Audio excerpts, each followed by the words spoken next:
Kenya is an undisputed leader in digital transformation in Africa.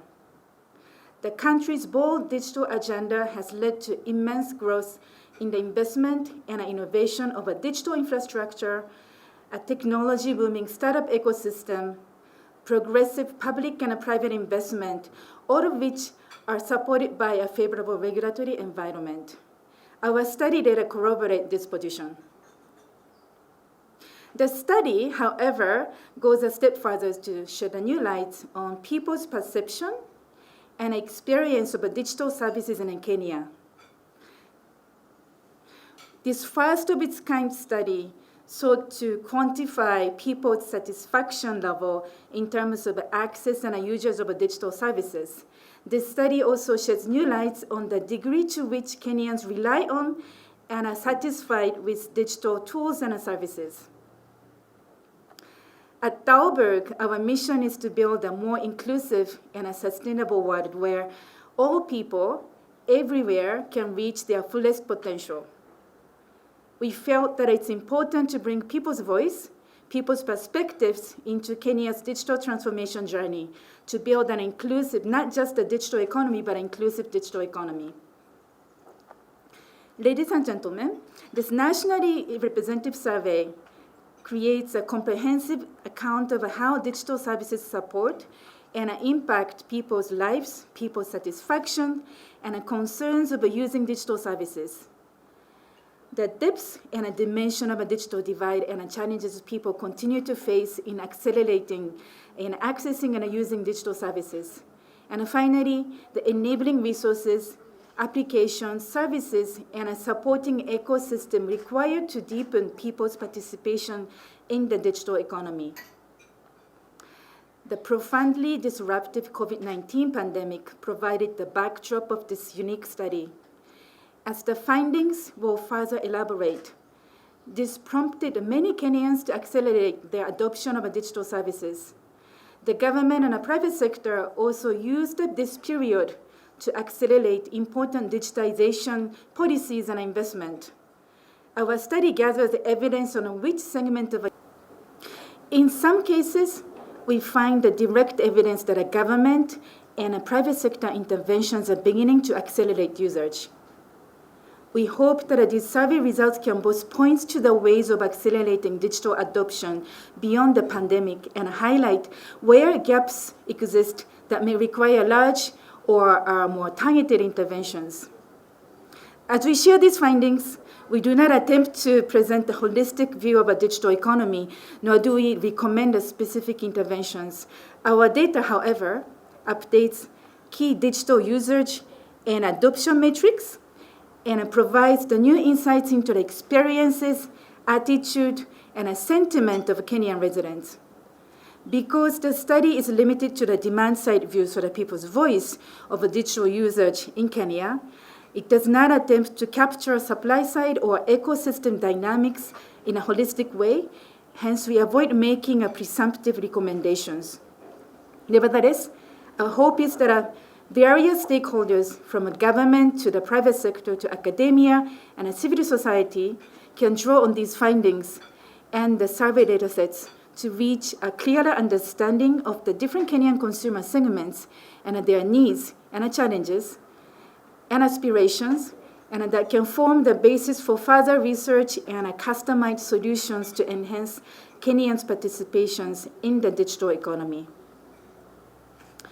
Now, that's enough for introduction, so let me move on to discuss the study methodology briefly and dive into key findings. Quickly on methodology, you see on the slide that our samples, we carried out the nationally representative survey of 2,456 samples across 47, so all counties in Kenya. We have combined this with human-centered design research, which is ethnographic research to bring nuances, really the qualitative voices of Kenyans. This study provides the comprehensive evidence base of how people use and experience digital services. There are a lot of new insights in the report, and I invite everybody to read it. But yet here, let me highlight three key findings. Number one, most Kenyan perceives the digital services as something that improves their lives. This is the really first data confirming the level of the satisfaction of Kenyans about how they feel about the using digital services. Number two, there is still a lot of room to deepen Kenyans' usage of digital services, especially more advanced services. And we come to some areas that we heard the voices, areas that we can address. And number three, digital divide is here. Yet once it reaches, digital can be a powerful tool to improve livelihood, even for those of people that we think typically they are left behind. Digital is a powerful tool for everyone. So those are the three findings, and let me elaborate a bit more on the 3 points. So most Kenyan, number 1 point, Kenyans perceive digital services as something that improves their lives.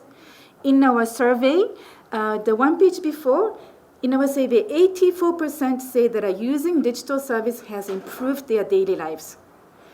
30% said it has helped them increase their income.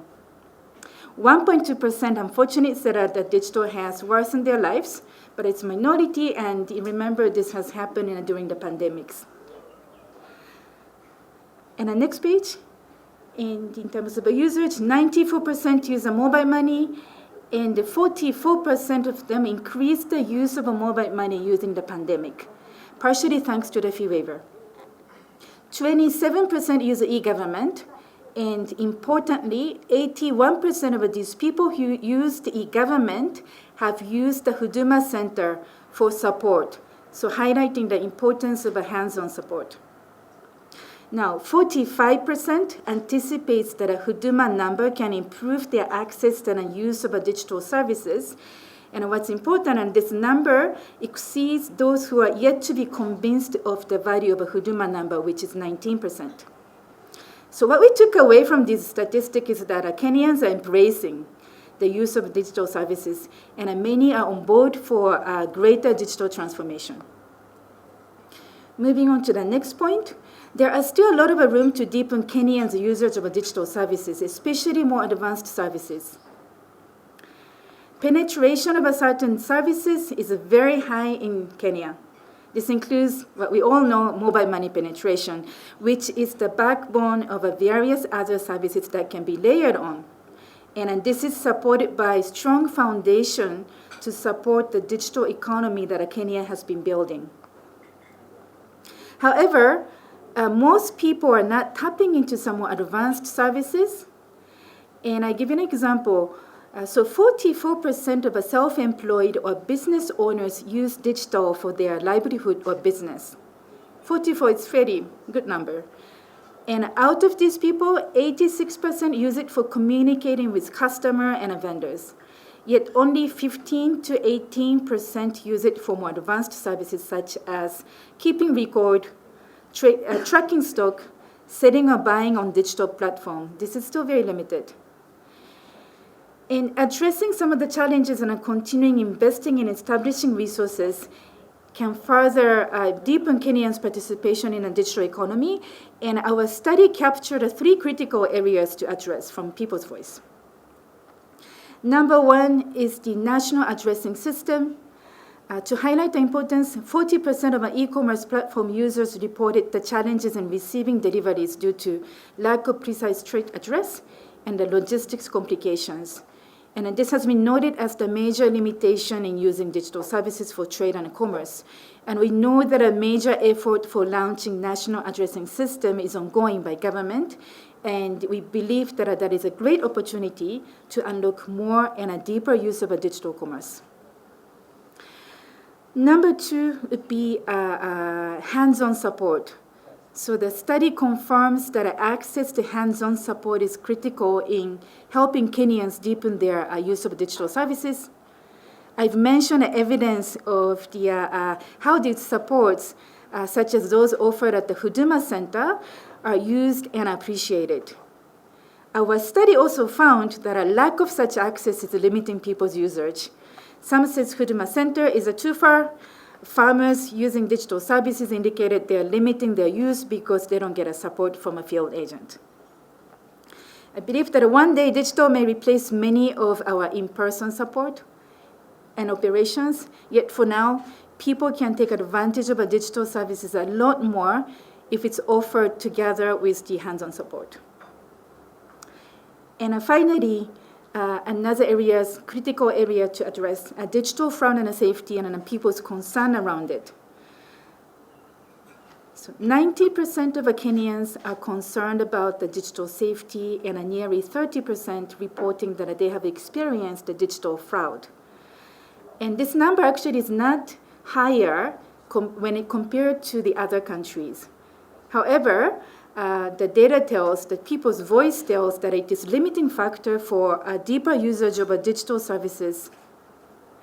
The business owners, about 71% of them mentioned that they limit their usage of digital services for business because of the concern of the safety and fraud.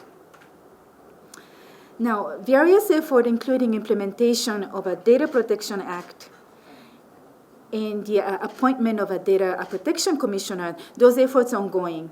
However, our survey highlights that addressing these frauds and safety and communicating that those are addressed to the people is becoming a pressing issue for helping Kenyans and motivating Kenyans to embrace digital services. So those are the areas that we felt that are, the critical components we need to continue addressing. I'm moving on to the last highlight of the three, which is about the digital divide. So we talk about digital divide, we think that there are people lagging behind. And yes, there are some people who use only very basic services. Often, the people who are geographically, financially, or socially vulnerable are more likely to have a limited participation in the digital economy. And these are women, disabled, elderly, less educated, and the rural dwellers. But I would also like to highlight another really important point that we captured in this study, that these people who think that we're lagging behind, hard to reach, can they really embrace and take advantage of digital services? Yes, they can. Our research has also shed light on some advanced digital services that are reaching some portion of typically left behind segments of people and helping them to improve their lives. One example is the ag-tech platforms such as a DigiFarm run by Safaricom and some other partners. There are many others as well. And they are currently reaching many female farmers. This is one of the segments that we think that they might not be using the digital services.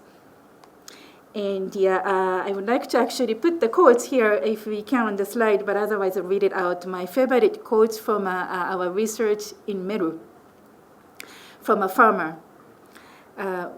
With this digital and a non-digital training, crop farming have become lucrative, and my husband joined me farming too. This is by a 50-year-old female farmer in Meru. This tells you the story that, it's not just a data scientist sitting in an office who is benefiting from a digital transformation. Anybody, any Kenyan can benefit from a digital transformation. So for closing, the studies for bringing people's perspective to the community of researchers, policymakers, digital service providers working towards inclusive digital economy.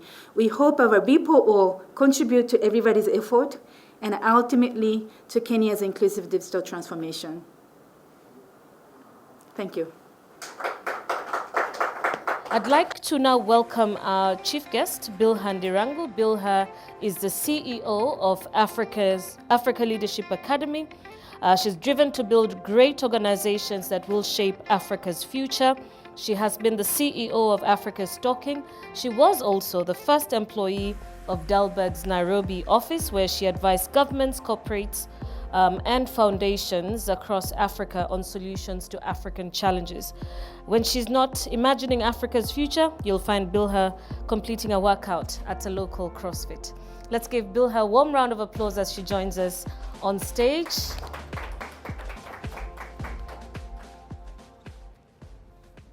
Although the pace of digital transformation varies, all countries are being affected. This has significant implications for the implementation of the 2030 Agenda for Sustainable Development, presenting major opportunities as well as challenges for developing countries, depending on how we approach it. In the past few years, the discussion has again shifted, focusing more on the way digital technologies, services, products, techniques, and skills are diffusing across economies. This process is often referred to as digitization, defined as transition of businesses through the use of digital technologies, products, and services. The expansion of the digital economy creates many new economic opportunities. Digital data can be used for development purposes and for solving societal problems, including those related to the SDGs. It can thus help improve economic and social outcomes and will be a force for innovation and productivity growth. As a country, Kenya has experienced substantial levels of transformation, but a study such as this can support further deepening within the digital economy. Ladies and gentlemen, in terms of infrastructure, Kenya is making excellent progress to achieve its target of universal broadband coverage by 2030. And there's an opportunity for the government to accelerate the country's digital transformation with more supportive policies. This was a key finding of a report released today by the GSMA, which highlights potential areas for policy reform that would support achievement of Kenya's digital economy blueprint and broadband coverage goals. A quote from the International Technology Innovation Foundation states, "Infrastructure has always been important to nations' economic growth and success, but the infrastructure needed today for today's economy is rapidly changing with advances in information and communications technology."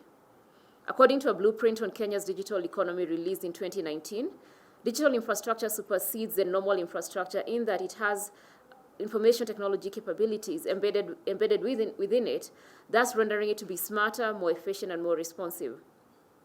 ICT can be employed in the supply of utilities like water, power, sewerage, etc., through integration of sensors, intelligent systems to monitor water quality, power outages, sewer leakages, among other disruptions.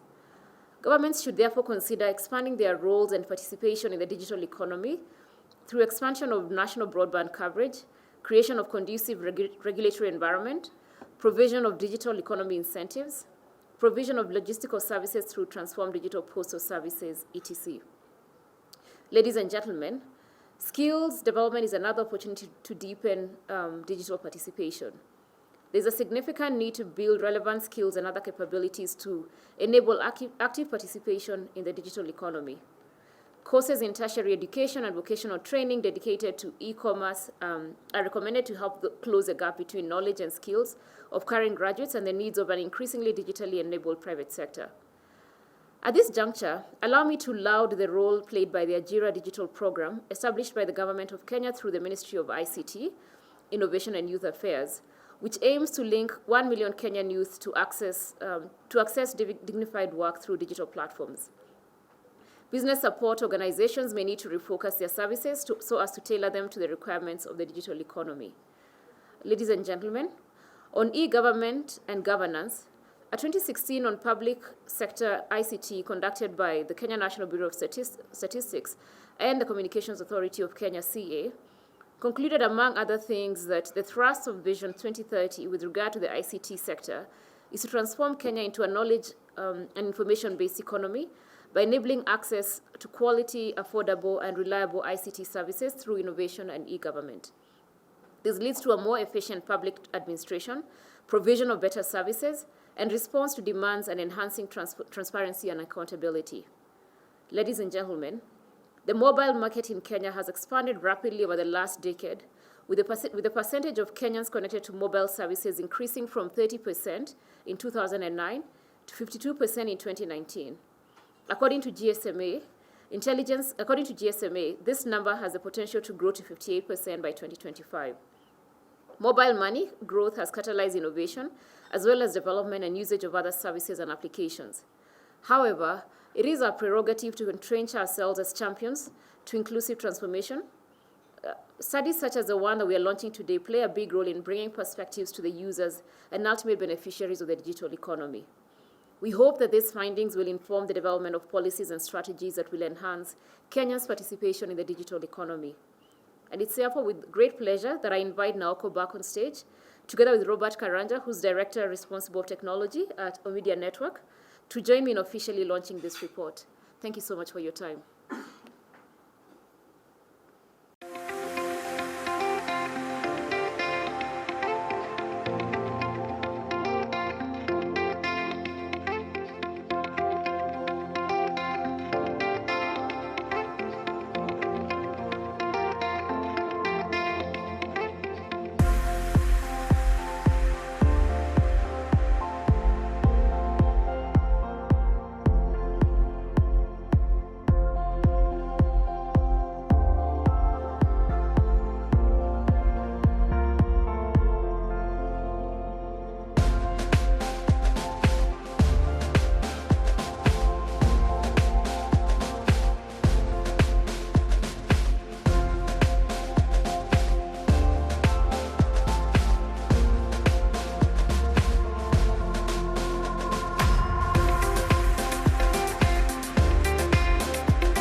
Welcome back. It's now time to get into our panel discussion this morning, and I would like to welcome my panelists on stage. Bilhan Dirangu, CEO, Africa Leadership Academy. Please come back and join us on stage. Ben Roberts, Chairman, KEPSA ICT Sector Board, Karibu Sana. Dr. Jane Munga, Economic Expert, National Communication Secretariat. Jane, you're very welcome. Jane is joining us online. And Brian Omwenga, Team Lead, Digital Business Hub. Please come and join us on stage. And Fiona Asonga, the CEO of Testbook. Let's give our panelists a warm round of applause as they join us up on stage. And we'll quickly start off. Just a very short 1-minute response to what you've had from the presentation and from the launch report. We'll start off with you, Faith. Fiona. Okay, good morning, everybody. I think the report and the study is very interesting, and what I have observed from it is the fact that there's a lot of digital activity going on in the Kenyan space, and that is what it has highlighted to us.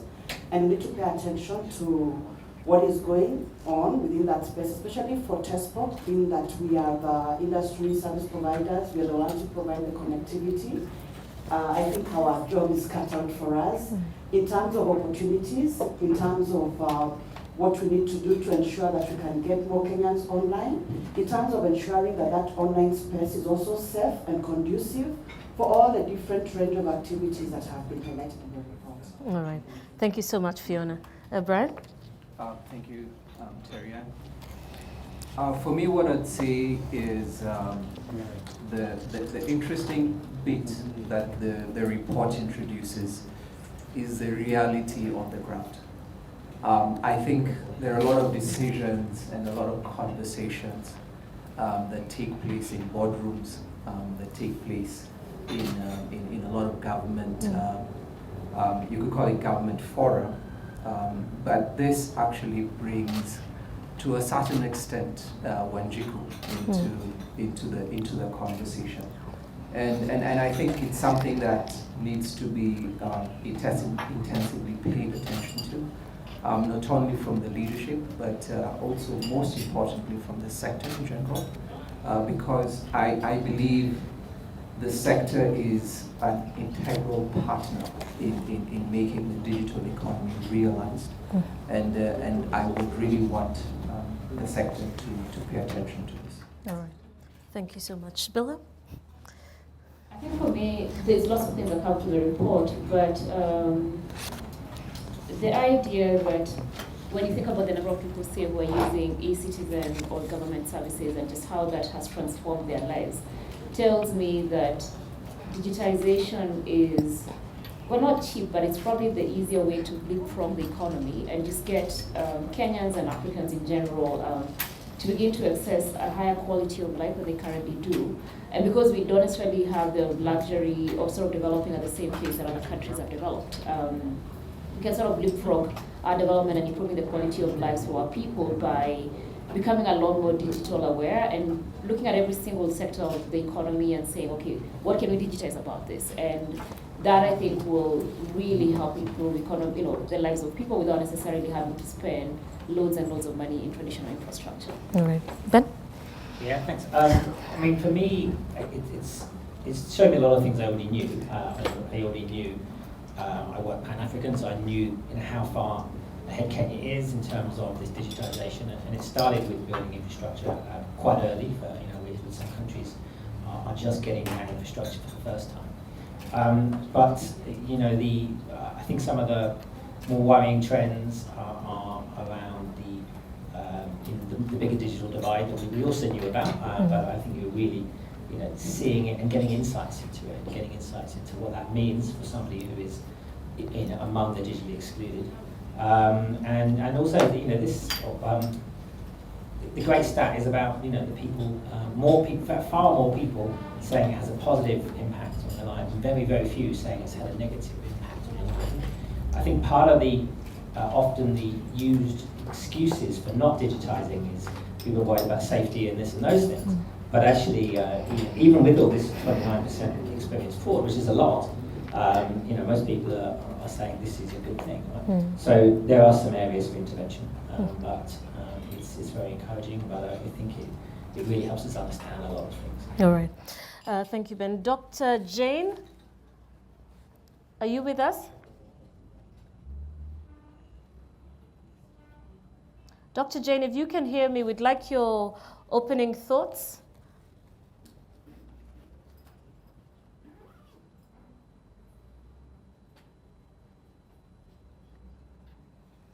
All right.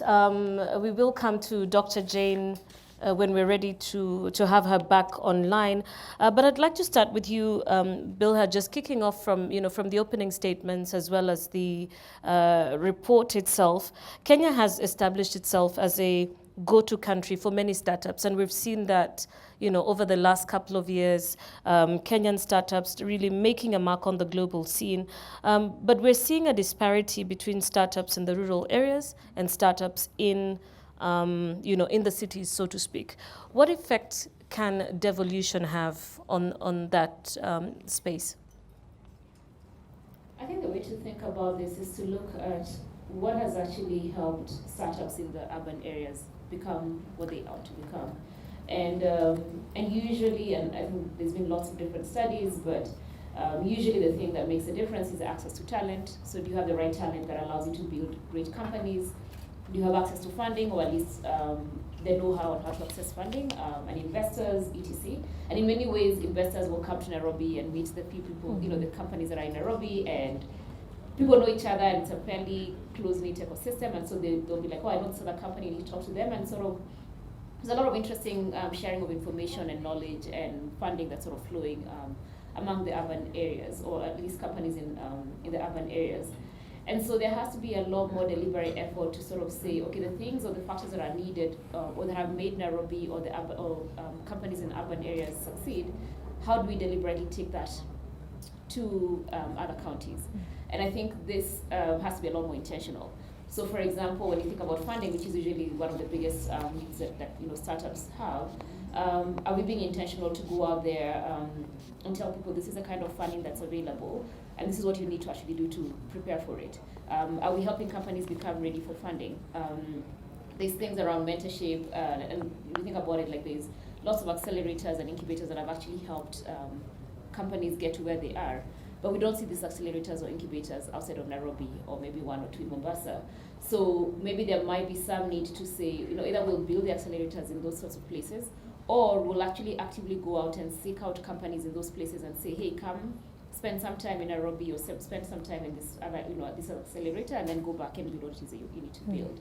But I do agree with you that it is important that we begin to seed companies, not just in the urban areas, but actually finding ways to make sure that the same technology companies that are doing really good work and building great services in urban areas, is there a way to actually ship some of that stuff to happen on the ground?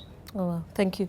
Brian, I'd like to rope you into that conversation, specifically looking through the lenses of the gig economy, which has experienced significant and steady growth over the last couple of years. Yet if we look at the study, it does point out that the use of digital services for business, for livelihoods, has considerable room for growth and for deeper engagement as well. So what can be done, in your opinion, to accelerate and deepen the use of digital services? Thank you. That's actually a very good question. I would address that from two perspectives, from the demand side and from the supply side. I think just to also add on what Bill has said, one of the ways, of course, that you would encourage startups to even go rural is to generate demand for those startups right there. And when I look at demand, of course, I have to mention the word ecosystem. I'll just leave it there. I'll pack that because it has various different understanding by various different people, and I believe that ecosystems are very driven by like the socio-economic realities on the ground. So you might not necessarily impute a singular ecosystem all around. Nevertheless, I'll just focus on one particular pillar within this ecosystem on the demand side, which is skills, digital skills. And I like dividing digital skills into three different levels. So you're looking at basic skills. This is skills that you would say the general marketplace needs to have, which is of course driven by devices. They need all these things. And then the next level then is for the businesses themselves to understand how digital works for them. So that's where now the question of digital business comes in. And then eventually, of course, as you've asked me, the gig economy is the real agents who are now the developers and the advanced skill level of actually not only assisting that digital transformation, but also introducing innovation into it, different ways in which businesses can now harness technology. So for me, that covers a little bit of the demand side. We can go deeper, but what I'll then look at is then the supply side, where for me, I would just summarize the supply side as, let's put it this way, my recommendation would be open, collaborative strategies around innovation and digitization. That's what I would really push the supply side to have. So the supply side, in essence, is the entire ecosystem as we know it. For me, what I would say is, just encourage those open innovation strategies for the supply side, such that then there's the delivery of value to the demand that's created. Okay. Fiona, I'd like to rope you into the conversation at this point. And Brian has talked about how businesses can understand how the digital economy works for them.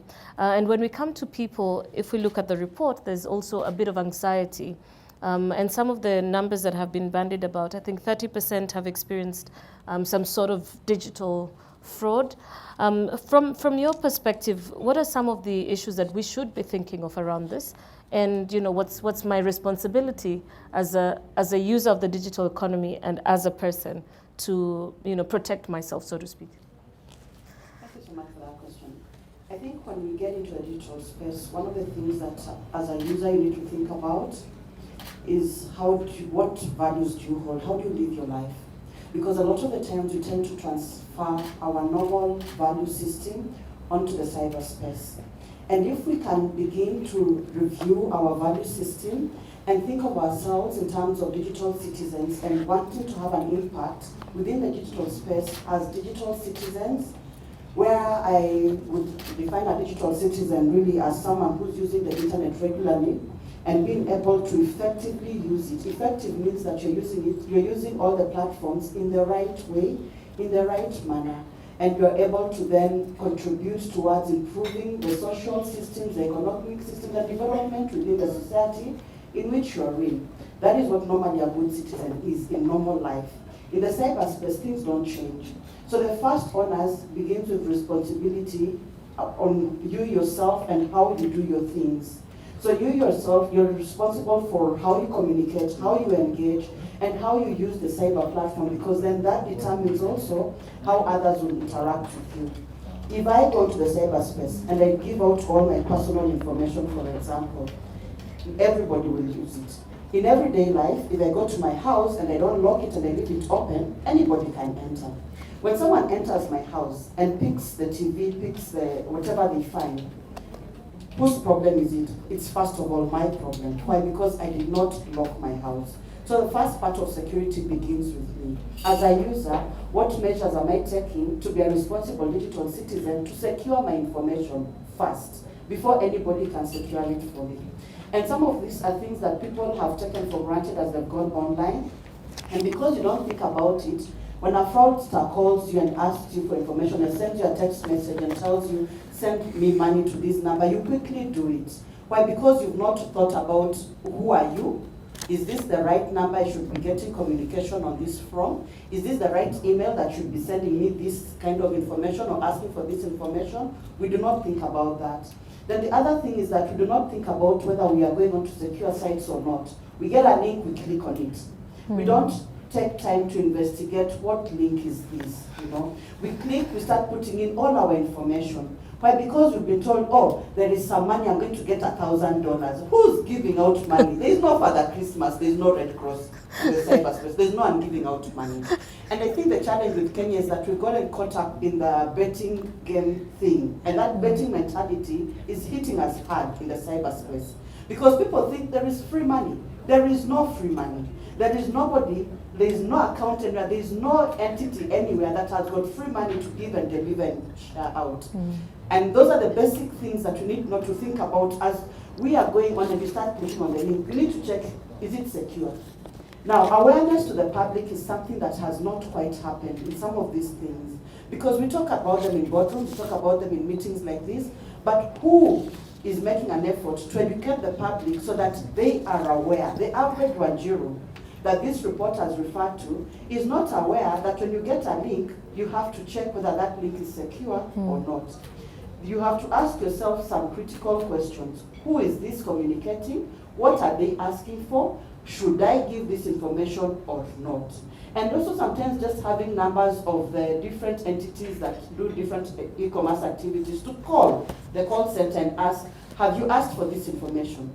Because a lot of them, a lot of the operators, a lot of the service providers keep on putting announcements in the press saying we do not call you to ask for 1, 2, 3. We will never call you to ask for this and that and the other, ask for your PIN, your personal numbers and all that. But that information seems not to be getting to the ground. So then the challenge is, as a society, what do we need to educate Kenyans so that they are able to get the information as it is given out and understand their levels of security that they need to engage in. The other thing is that we also need to think of our everyday living. None of us wakes up in the morning, stands out of their doors and says, good morning everybody, I'm awake. But we all do it on social media. Why are you telling me? The same way you do not wake up and shout to your neighbors, I am awake, then you should not go to the social media platforms and tell your neighbors, I am awake. Okay, I have eaten, I have had breakfast, I have had lunch, I am going to sleep, That is not the purpose of the social media platform. So then, we fail to be good digital citizens because we are not using those platforms for what they need to be used for. We are using them for very personal engagements and putting all our drama online.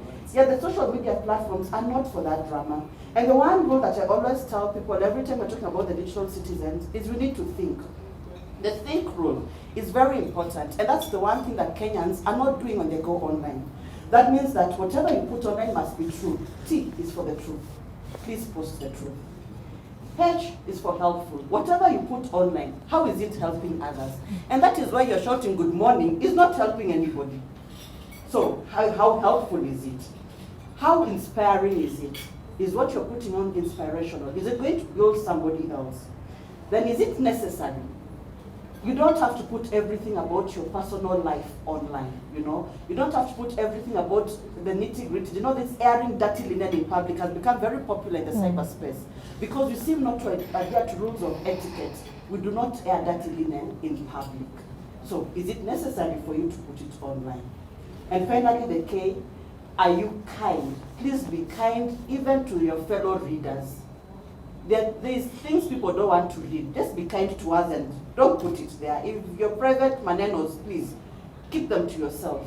So if we can apply the think rule, that is the first step in our efforts of being digital citizens, and that is one of the things that a lot of, before even the ISPs can come in and start telling you about cyber security, if we can adhere to the think rule, it becomes so much easier because the ISPs collect a lot of data on cyber security, and they're always trying to send out information to their customers to be safe, to be secure, and to use the platform securely.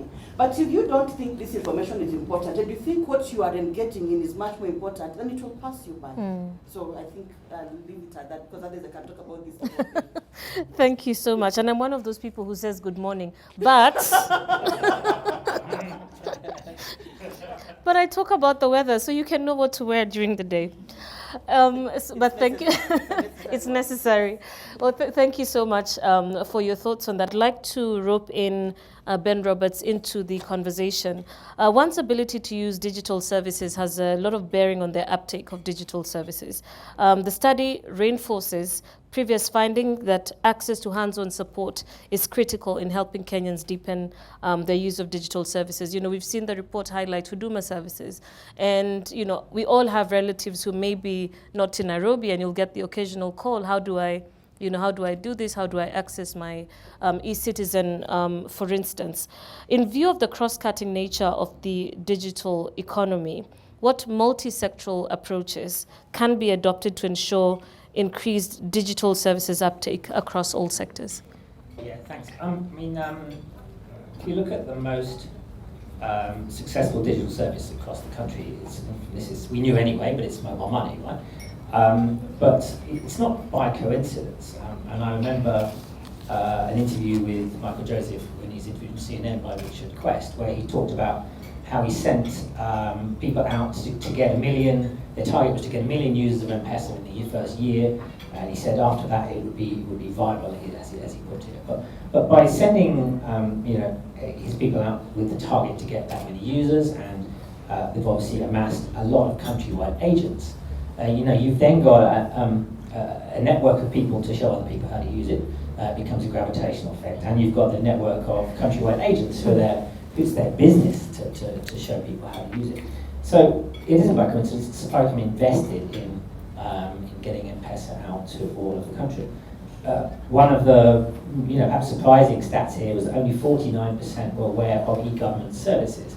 Now I'm very aware of e-government services. I love them. I tax online and try and avoid going to government offices as much as possible and do as much as you can online. But obviously people in the counties are not aware of those services, and the government could have done more awareness building of this on television and everything else. There are some fantastic initiatives, and Fiona's talking about being safe online, but there's a child online protection framework from the Communications Authority. But I think having some kind of a limited budget on spreading this word across the country. So we're going to need this multi-sectoral approach where private sector companies who want their digital service to expand across the country are going to have to invest across the country in spreading that word somehow. And we're going to need government to invest, and Huduma centres that perhaps can be showing people how to do this thing digitally as well as just doing it for them. So doing something for somebody is not necessarily empowering the person.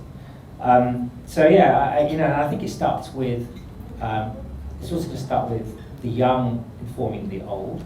And I always tell the story about how my child when he was 3, before he could write, he taught me how to use YouTube. Right? A while ago. And he was just asking me how to spell something, and I said, well, what are you doing?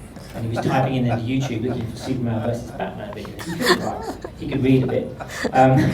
But, you know, that's ultimately what's going to happen. So I think, for me, a really big piece of this is going to have to start within basic education. Even at pre-primary level, I've been this year down to Mombasa County, and obviously the early childhood development centres run by counties. Mombasa were launching robotics for ECD. I mean, this is the sort of thing we should be doing at that age.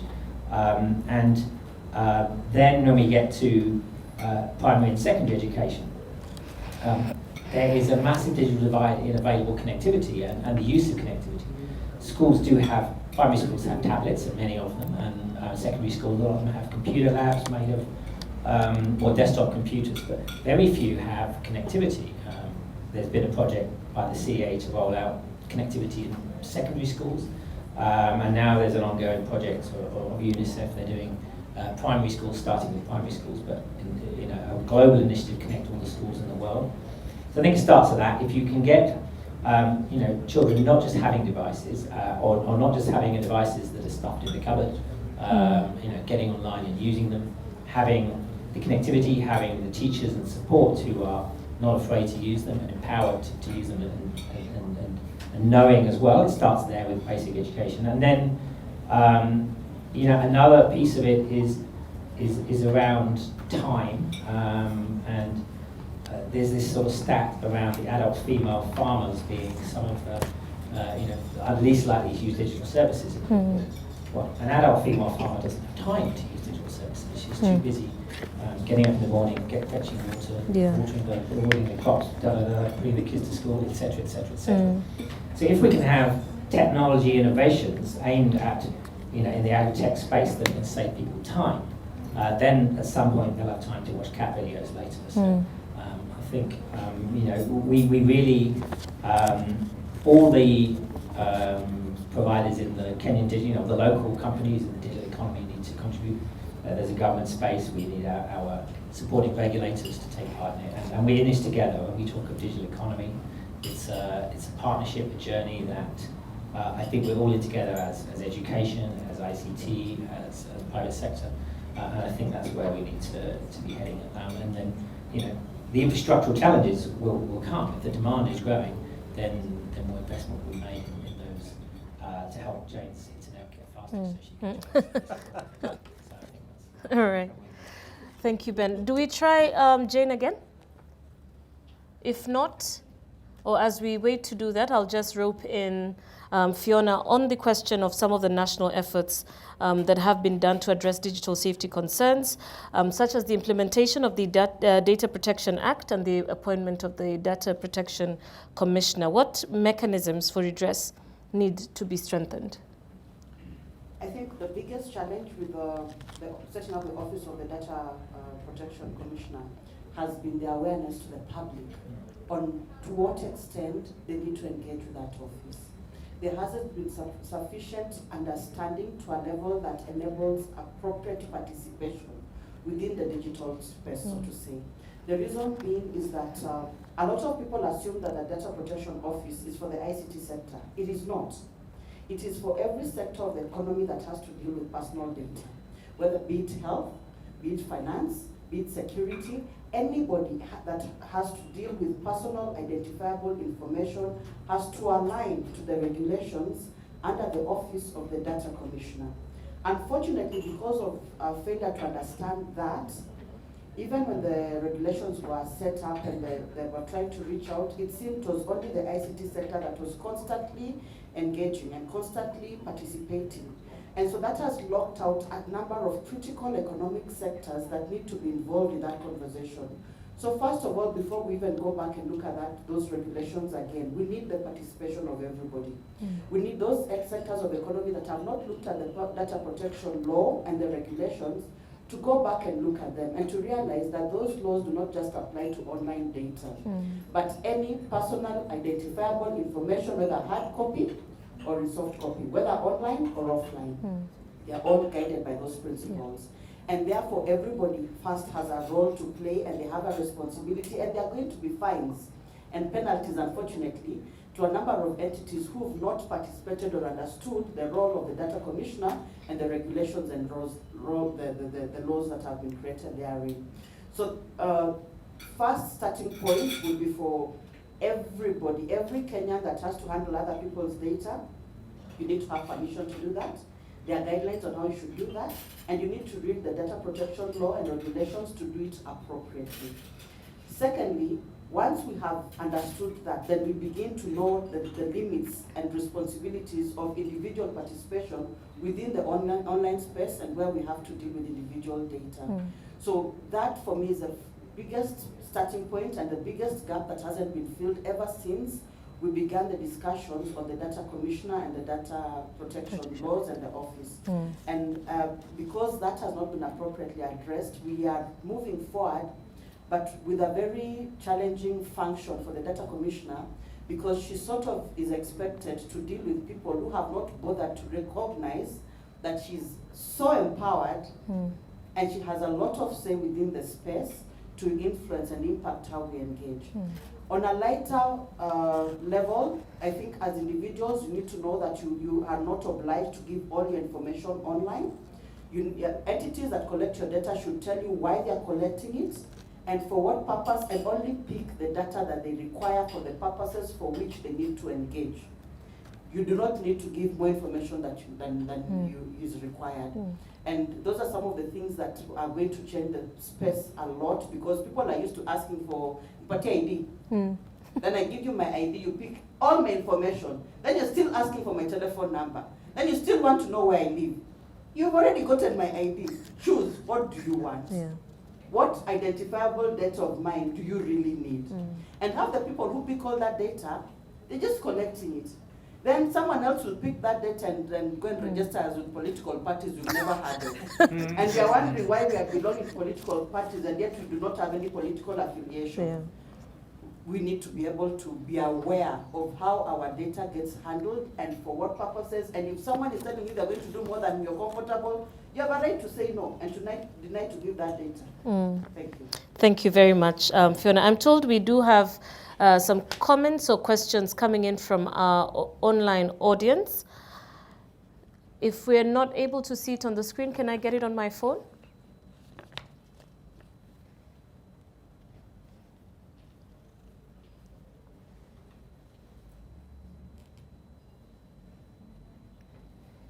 All right. Congratulations to the Dalberg team and to Kenya on the publication of this important information. Question to the panel. The jobs in most sectors of the economy are shrinking, yet we are heartened that the ICT sector is vibrant and growing. What low, mid, and high-skilled jobs should be promoted to help this sector generate more jobs for youth? We've got another question, which I'd like any of the panelists to also take. 30% have experienced digital fraud. Were they just approached, or was the attempt to defraud them successful? Possibly approached. All right, so on the first question, would you like to take that, Brian? All right, I'll take the jobs question, but just before addressing it, I'd like to double down on just one or two things that have been mentioned. And Bilha gave us a very good definition of what the digital economy is. And there's a conversation about what we call digital transformation. So the really curious thing here is there's the economy as we know it, and then there's a digital economy. So there's an entire journey of transformation that's going to happen. Now I'll double down on what Ben said, and echoing Michael Joseph and the Safaricom story. In software engineering, we talk about rich user experience. It's interesting that Safaricom attained rich user experience by putting a face in front of you. So they actually put a person who translated technology and translated digital to you. And that's precisely what Huduma is doing. And that's precisely what jobs for the ICT sector need to do. So you're actually looking at what Ben was saying, that real network of, if you want to call it, I like thinking of them as digital extension services. And in our economy, we kind of have agricultural extension services. So it's about time we actually engage them, and I believe this is partially what Ajira wants to achieve. Maybe there's some it's really new space. So the mechanisms and how that project needs to work efficiently is still out there. But essentially, I believe that's the entry point. That's the actual entry point for which digital jobs will exist. Okay. Do we have any more takers for the question on digital jobs? I might just chuck another idea out there, and there's been a recent consultation with the Communications Authority around licensing for community networks. And if we look at one of the even more developed than Kenya in Africa, digital economies, and that's South Africa. And South Africa's got a very thriving community, and there's hundreds of what we call these wireless ISPs, and a lot of them are farmers, right? And there might be the sons, they've got a hill on the farm, and they set up a base station and start serving internet to the community. And even in the UK, there's a cooperative called BARN. It was called B4RN, but it's basically farmers using their own tractors to dig fibre around to their own communities in a cooperative model. So there's quite a lot of opening opportunity as the demand is going up in the rural areas for hyperfast broadband. Now that we're communicating like this all the time, there is definite scope for investment in high-speed infrastructure by the communities themselves, and we'd certainly all be happy sitting in Naivasha for this conference call if they had fast fibre there. So I think that is a new area for growth and job creation and entrepreneurs creation. All right. To add to that. Yes. Just quickly, I think one of the things that we need to realize is that get into this digital economy space, other economic sectors are not shutting down. So we still need skills in other economic sectors, but that also double up in ICT. So if you are doing, for example, health or veterinary science, that is important, but now you need to add ICT to it and be able to bring that knowledge into the ICT space and transform it into a platform or something that is useful for people within your economic subsector. So we are not per se saying other economic sectors are going to shut down. No, it just means that all other economic sectors need to adapt ICT and to begin to transform ICT into a tool that's able to help the economic sector thrive, grow, and impact the people within that space better. All right. Thank you so much. So we'll take a final round of comments from the panelists. I'd like to inform those of you who are joining online that there will be a full recording of the discussion on Dalberg social media assets, and you can also download the report on www.digitaleconomy.ke. And if you'd like to follow the conversation online, the hashtag is digitaleconomyke. All right, I'll take a final round of comments from my panelists, and then we will wrap up this conversation. Let's start with you, Ben.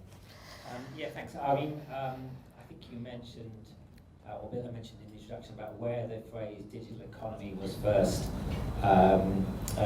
came up. But certainly this idea of this, digital economy in Africa has been, it's been spearheaded by Kenya really in many ways, and it started with the country building its teams capable together. But more recently, there was the Digital Economy Blueprint for Africa, which was launched by Kenya in Rwanda at Transform Africa in Kigali. Within a Kenyan perspective, that's now been developed into the digital economy strategy, which I think is what needs to be guided by some of the data we see here. But that blueprint that Kenya did is being used now, across the whole continent, and each country is developing its own implementation of that. And I think This study is quite important for seeing where we are. I'd like to really see other countries have this kind of study. It's very good benchmarking, and I think the importance of the digital economy is a continental-wide thing. It goes way beyond a Kenyan perspective. And if our Kenyan entrepreneurs can be exporting their digital services to the rest of East Africa, to Nigeria, to South Africa, to Ethiopia, that's a massive opportunity, and then there's even a global opportunity. So, I'd like to see this, being picked up in other countries. It's a good benchmark to see where we are. Thanks. Thank you so much. Bilha? Sure. I think just piggybacking on what Ben has said, it's obvious to everyone that the digital economy offers a plethora of ways of thinking about how we can solve a lot of our social problems.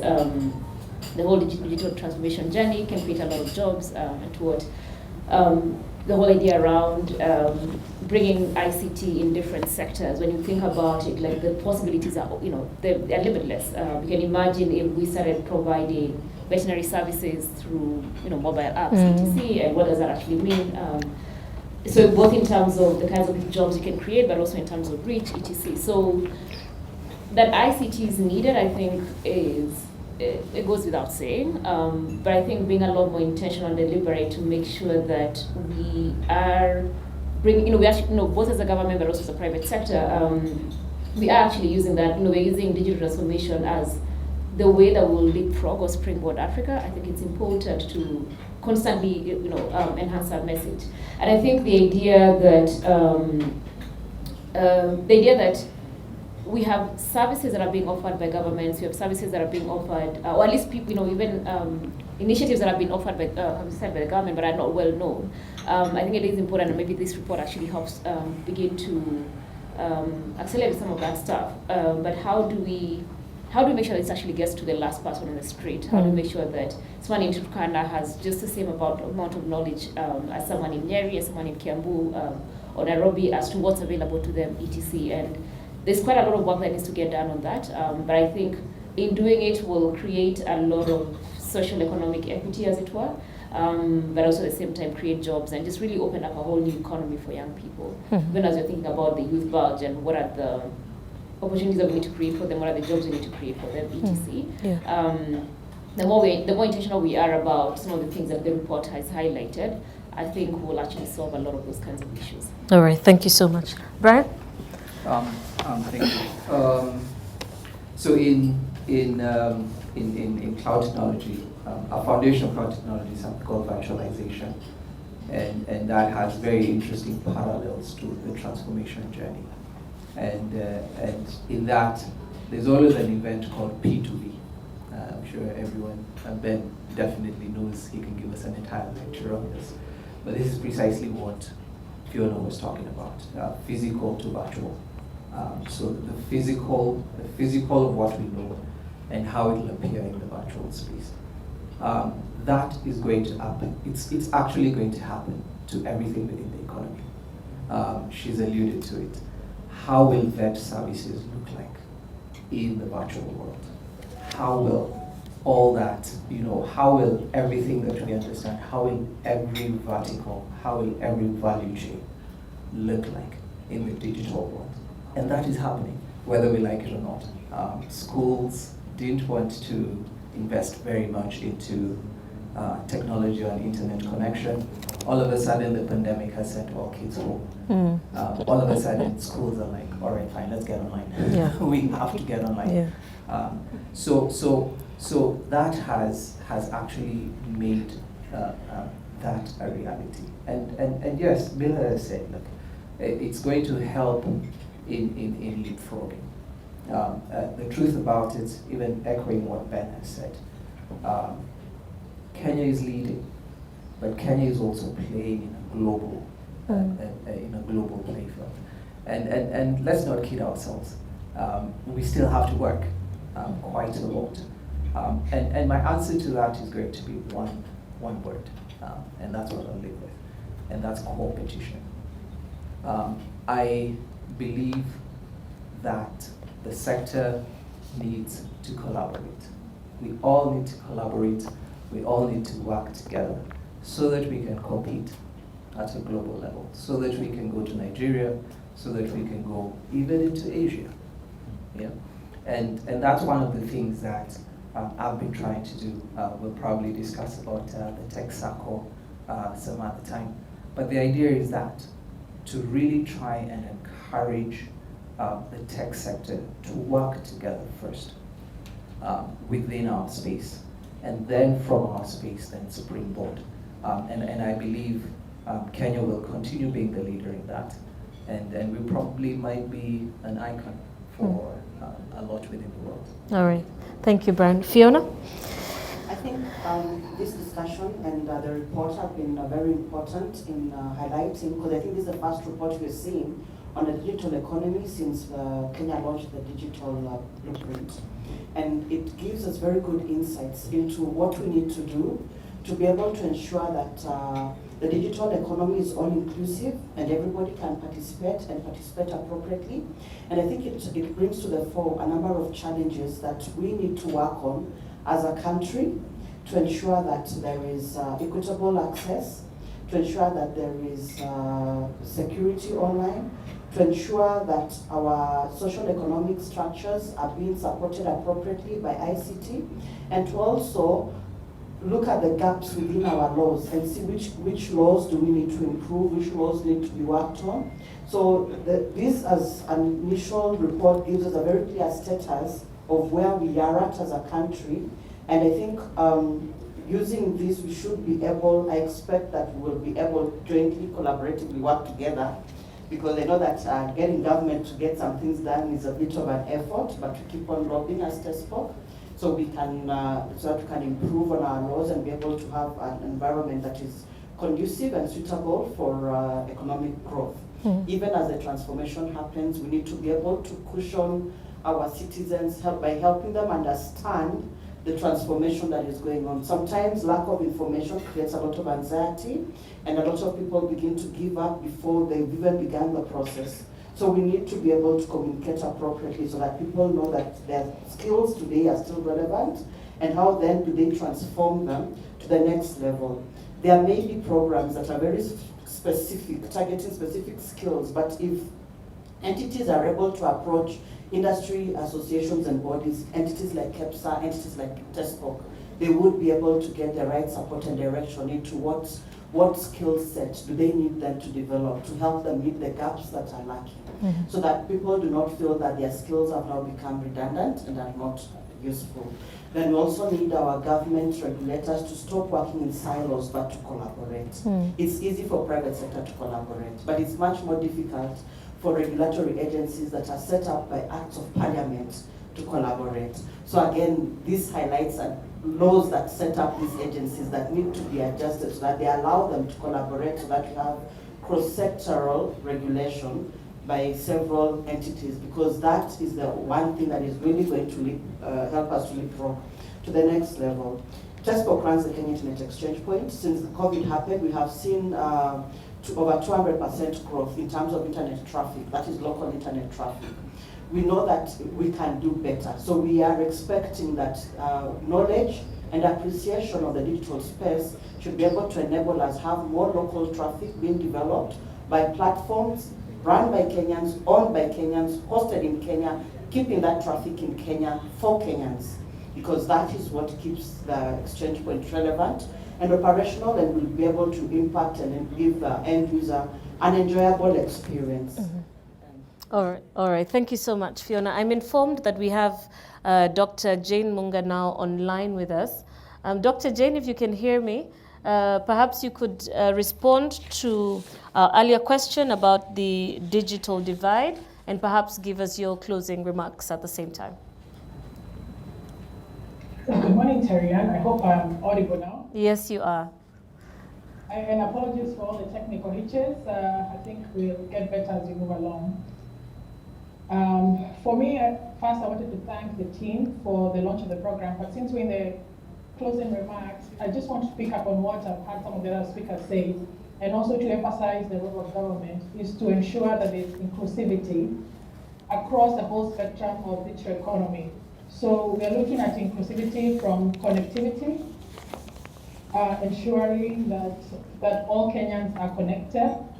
We also look at ensuring that there are digital skills for all Kenyans. We also ensure that every Kenyan is able to access the digital platforms through either empowerment programs or even having centers like the Jira Power Constituent Centers, where especially young people can engage in these platforms. So government continues to be committed also to ensuring that schools are connected. I heard one of the speakers, I believe it was Ben, who talked about the ongoing Giga project, because this has become a key initiative of government to ensure that all the learners are connected. I think one of the lessons that has come from this report is to emphasize what we've already seen, that there's a digital divide that has even been brought out even more by the COVID pandemic, that we need to ensure that the marginalized groups and there are no people who have been left behind. So for me, I guess Terian is to emphasize strongly on inclusivity and to say that the government is ready and willing to work with all the private sector. Of course, we work very strongly with them in past initiatives.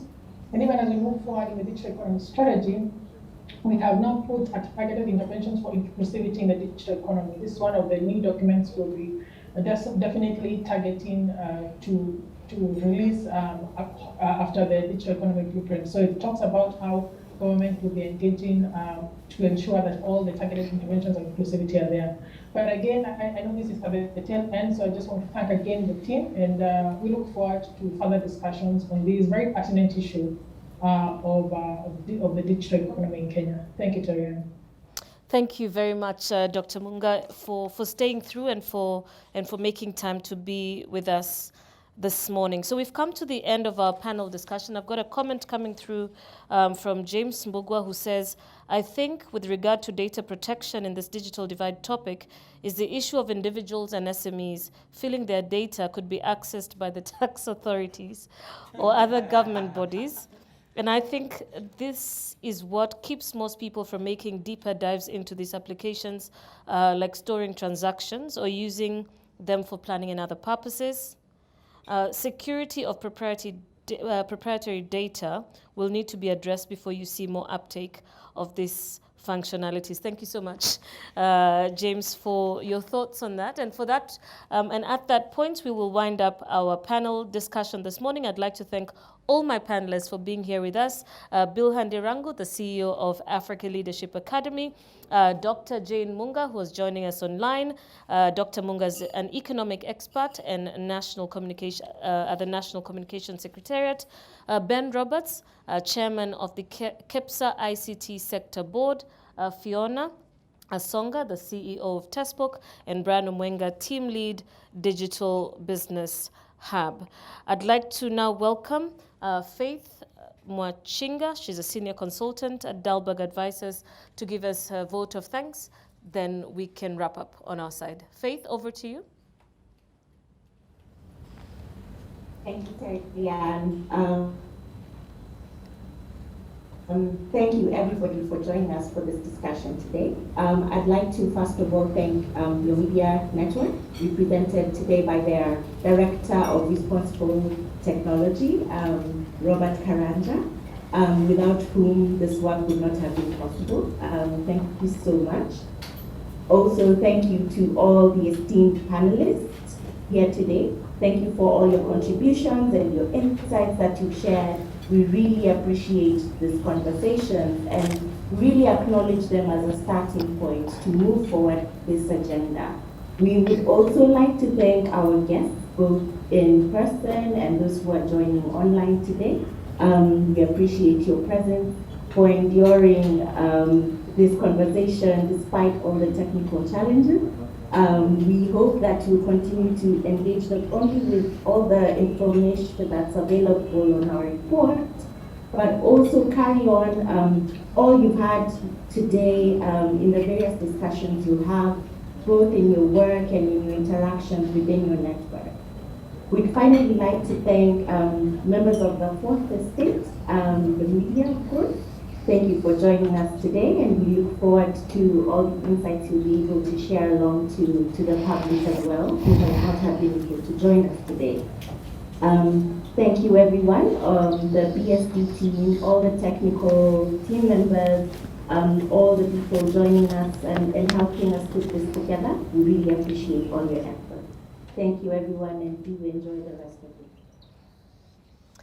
Thank you so much, Faith. And on that note, we are now free to go about with our day digitally. Thank you all so much for making time to be with us. We really appreciate your, being with us. For the apologies once again for the late start. Remember, if you'd like to download or have a look at the report, you can find it on www.digitaleconomy.ke. Once again, thank you so much. My name is Terian Chebet. It's been absolutely amazing to be part of this conversation, and I'd like to wish you all a lovely day. Asante.